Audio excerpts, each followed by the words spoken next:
আসসালামু আলাইকুম। কেমন আছো সবাই? ভালো করে শুনতে পাচ্ছি না। কেমন আছো সবাই? আমিও আলহামদুলিল্লাহ ভালো আছি। আচ্ছা, তোমরা কি বীজ দেখেছো? বীজ থেকে কি হয় কে বলতে পারবে? খুব ভালো, বীজ থেকে গাছ হয়।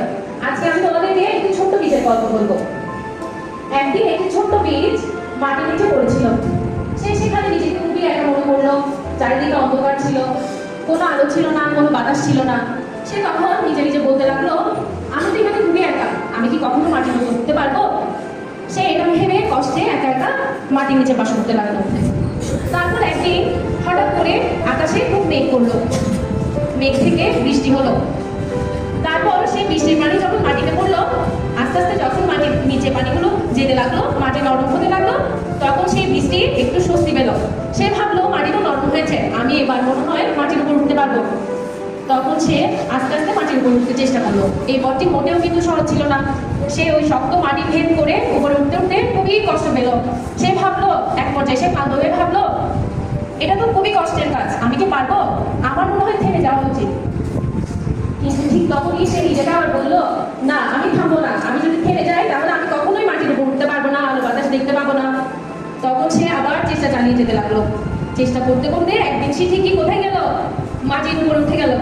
সে সূর্যের আলো দেখতে পেল, ঠান্ডা বাতাস অনুভব করলো। তারপর যতই দিন যায় সে একটি সুন্দর গাছে পরিণত হলো। আবার কয়েকদিন পরে সে একটি বিশাল শক্ত গাছে পরিণত হলো, যে গাছের নিচে মানুষ ছায়া পায়, যে গাছে পাখিরা বাসা বেঁধে থাকে। জানো এই ছোট্ট বীজটা কাদের মতো? এই ছোট্ট বীজটা হলো আমাদের মতো। আমরা যারা নতুন কিছু করার জন্য চেষ্টা করি, আবার চিন্তা করি যে আমরা পারবো না, আমাদের দিয়ে হবে না, চারিদিকে অন্ধকার, খুব কঠিন সবকিছু, তখন আমাদেরকে এই ছোট্ট বীজের কথা মনে করতে হবে, যে শত প্রতিকূলতা পার করে সব কিছু করতে পারে, তার নিজের লক্ষ্যে পৌঁছাতে পারে। তাহলে আমাদের কি করতে হবে? ওই বীজের মতো চেষ্টা চালিয়ে প্রকাণ্ড গাছের মতো শক্ত, বিশাল এবং সফল হতে হবে। তোমরা কি বিশাল সফল হতে চাও? তোমরা কি সফল হতে চাও? তোমরা যেটা হতে চাও, বড় হয়ে যা হতে চাও, তার জন্য কি করতে হবে? চেষ্টা চালিয়ে যেতে হবে। পড়াশোনা করার সময় যখন আমার কোনো কিছু কঠিন মনে হয় যে পড়াশোনা আমার দ্বারা হবে না, তখন কি করতে হবে? শিক্ষকের, মা বাবার সাহায্য নিয়ে চেষ্টা চালিয়ে যেতে হবে। ঠিক আছে?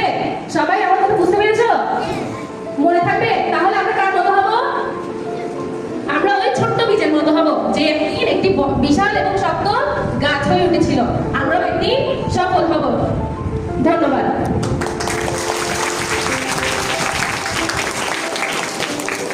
ধন্যবাদ আপনাদের শিক্ষক।